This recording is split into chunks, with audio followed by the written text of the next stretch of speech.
الحمد لله نحمده ونستعينه ونستغفره ونؤمن به ونتوكل عليه ونعوذ بالله من شرور أنفسنا ومن سيئات أعمالنا من يهده الله فلا مضل له ومن يضلله فلا هادي له وأشهد أن لا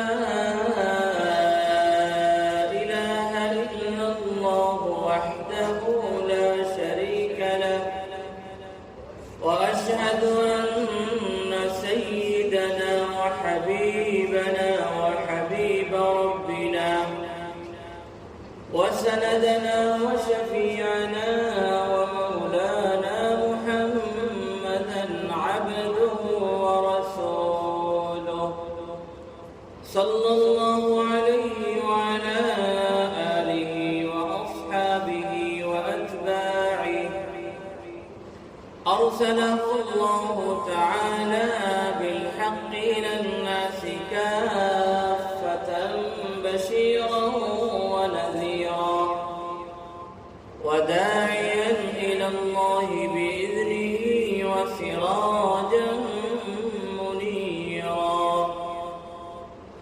أما بعد فأعوذ بالله من الشيطان الرجيم بسم الله الرحمن الرحيم يا أيها الذين آمنوا استعينوا بالصبر والصلاة إن الله مع الصابرين وقال النبي صلى الله عليه وسلم إن بين الرجل وبين الشرك والكفر ترك الصلاة رواه الإمام مسلم رحمه الله تعالى في صحيحه من حديث جابر رضي الله عنه يا رب صل على النبي وآله ما فاض نبع بالجداول أو جرى يا رب صل على النبي محمد ما شج جرح في سبيلك وانبرى صلى عليك الله يا خير الورى تعداد حبات الرمال وأكثرا صلى عليك الله ما غيث الهما فوق السهول وبالجبال وبالقرى صلى عليك الله في عليائه ما صاح داع للأذان وكبرا صلوا على المختار أحمد إنه أزكى الأنام وخير من وطئ الثرى بارك الله لي ولكم في القرآن العظيم ونفعني وإياكم بالآيات والذكر الحكيم ونحن على ذلك من الشاهدين والشاكرين والحمد لله رب العالمين صلى الله على سيدنا ومولانا محمد وعلى آله وأصحابه وسلم صلى الله على سيدنا ومولانا محمد وعلى آله وأصحابه وسلم صلى الله على سيدنا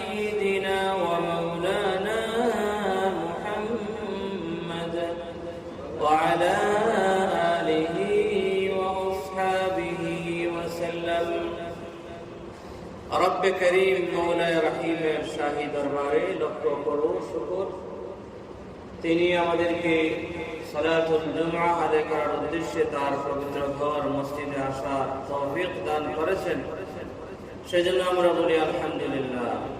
আল্লাহ সুবহানাহু ওয়া তাআলা আমাদের শিক্ষাগত তন্দুরস্তি, সুস্থতার মধ্যে বরকত দিয়েছেন, আমাদের জন্য সুযোগ করে দিয়েছেন। সেজন্য আমরা আল্লাহর ঘর মসজিদে আসার সুযোগ পেয়েছি। এটা আল্লাহ সুবহানাহু ওয়া তাআলার পক্ষ থেকে বিশেষ রহমত এবং দয়া। যালিকা ফাদলুল্লাহ ইউতিহি মান ইয়াশা।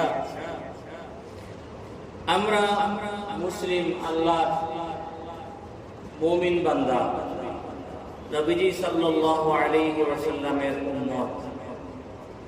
নবীজি সাল্লাল্লাহু আলাইহি ওয়াসাল্লামের উম্মত হিসাবে আমরা সমস্ত উম্মতের মাঝে শ্রেষ্ঠ উম্মত।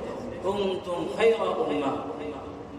আল্লাহ সুবহানাহু ওয়া তাআলা বলেছেন, তোমরা শ্রেষ্ঠ উম্মত।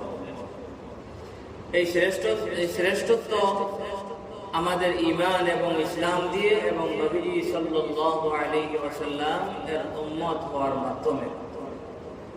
এখন ইসলাম আমাদের মধ্যে যত সবল হবে, ঈমান আমাদের মধ্যে যত সবল হবে, ইসলামের বিষয়াবলী যত আমাদের মধ্যে এস্টাবলিশড হবে, তত আমাদের ফজিলত এবং মর্যাদা আল্লাহ সুবহানাহু ওয়া তাআলার কাছে বৃদ্ধি পাবে। আর ইসলামের এবং ঈমানের বিষয়ে আমাদের যত অধঃপতন হবে, যত দুর্বলতা হবে, তত আল্লাহ সুবহানাহু ওয়া তাআলার কাছে আমাদের মান মর্যাদাও বাড়তি হবে, মান মর্যাদাও কমতে থাকবে। সেজন্য আমাদের ইসলামের মৌলিক বিষয়গুলি সম্পর্কে জানা অতি প্রয়োজন, খুবই দরকার। ইসলামের জরুরি বিষয়াবলী জেনে আমাদের ভিতরে যদি আগ থেকে থাকে, এগুলিকে আঁকড়ে ধরতে হবে। আর যদি ওই সমস্ত বিষয়ে কোনো দুর্বলতা, কোনো ঘাটতি থাকে, তাহলে কোথায় কি ঘাটতি আছে, কোথায় কি কমতি আছে, এটাকে যাচাই বাছাই করে ওইগুলিকে ঘাটতিগুলো পূরণ করা এবং যেগুলির অভাব রয়েছে সেগুলি আমাদের ভিতরে আনার চেষ্টা করা। শুধুমাত্র নামকে ওয়াস্তে মুসলমান হলেই আল্লাহ সুবহানাহু ওয়া তাআলার কাছে মর্যাদা এবং ফজিলত হওয়া যাবে না, বরং ইসলামকে বুঝে ইসলামের যে সমস্ত বিষয় আছে, সে সমস্ত বিষয় আমার ভিতরে আছে কিনা, থাকলে সেগুলিকে আঁকড়ে ধরা, আর যদি সেগুলির মধ্যে কোনো কমতি থাকে তাহলে সেগুলি পূরণ। ইসলাম কামিল মুকাম্মাল পরিপূর্ণ একটি ধর্ম। ইসলামের মধ্যে কিছু আকীদা বিশ্বাসের কথাও আছে, কিছু বিষয় এমন আছে ওই বিষয়ের উপর নিজের অন্তরকে খুব মজবুত ভাবে প্রতিষ্ঠিত করতে হবে। আর আবার ইসলাম মুখ দিয়ে উচ্চারণ স্বীকারোক্তির কথাও আছে। অন্তরে কিছু বিশ্বাস রাখতে হবে এবং ওই বিশ্বাসের কথাগুলি মুখ দিয়ে, জবান দিয়ে স্বীকার করতে হবে। এবং এই দুটি কাজ সম্পন্ন করার পর আমাদের অঙ্গ প্রত্যঙ্গ এর মাধ্যমে কিছু কাজ করার কথা আছে। শুধু বিশ্বাস করলেই যথেষ্ট নয়, আবার শুধু স্বীকার করলেও যথেষ্ট নয়, আবার শুধু আমল অঙ্গ প্রত্যঙ্গ দিয়ে বিভিন্ন ইবাদত করাটাও যথেষ্ট নয়।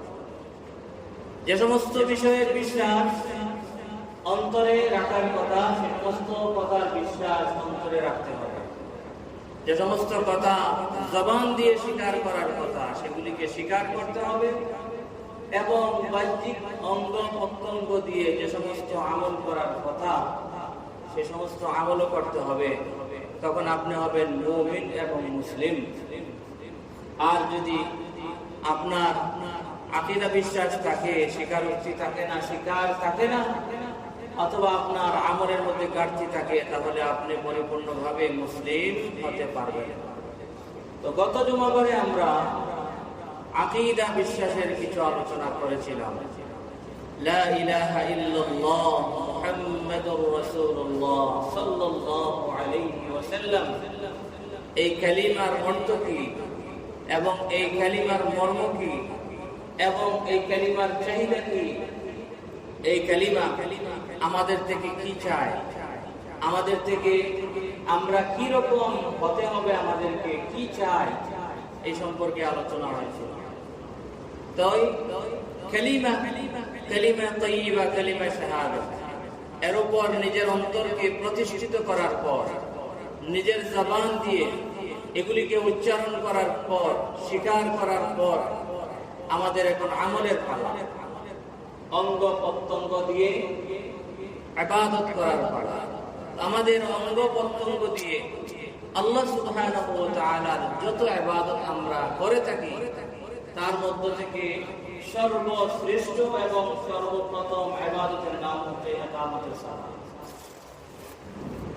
আকীদা বিশ্বাস জবান দিয়ে স্বীকার করার পরপরই একজন মুসলিমের উপর যে সমস্ত ইবাদত ওয়াজিব হয়, যে সমস্ত ইবাদত ফরজ হয়, যে সমস্ত ইবাদত করাটা জরুরি হয়, তার মধ্য থেকে সবচেয়ে শ্রেষ্ঠ, সবচেয়ে গুরুত্বপূর্ণ, সবচেয়ে বড় এবং সবার আগে যে ইবাদত, সে ইবাদতের নাম হচ্ছে সালাত, নামাজ আদায় করা, নামাজ কায়েম করা।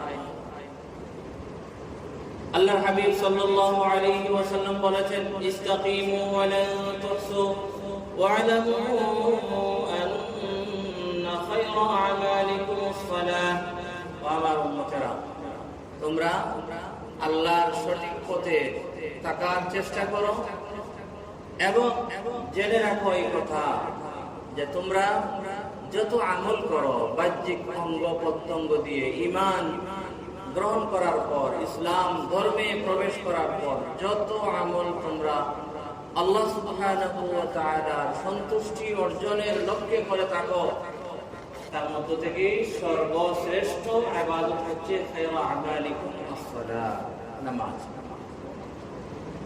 সুতরাং নামাজ এত গুরুত্বপূর্ণ ইবাদত যে মুমিন হওয়ার পর সর্বশ্রেষ্ঠ আমল হচ্ছে নামাজ। নামাজের দ্বিতীয় একটি গুরুত্ব সম্পর্কে নবীজি বলেছেন, আল আহদুল্লাযী বাইনানা ওয়া বাইনাহুমুস সালাহ। আমাদের এবং তাদের, অর্থাৎ কাফির, মুশরিক এবং মুনাফিকদের মধ্যে পার্থক্যকারী বিষয় হচ্ছে সালাত। আমরা নামাজ পড়ি, তারা নামাজ পড়ে। কাফের কুফফার যারা আছে, বিধর্মী যারা আছে, এরাও কিন্তু দান সদকা খয়রাত করে, এরাও বিভিন্ন ধরনের বিভিন্ন কাজ করে, কিন্তু আমাদের এবং তাদের মধ্যে উল্লেখযোগ্য পার্থক্যকারী বিষয় হচ্ছে আমরা নামাজ পড়ি, তারা নামাজ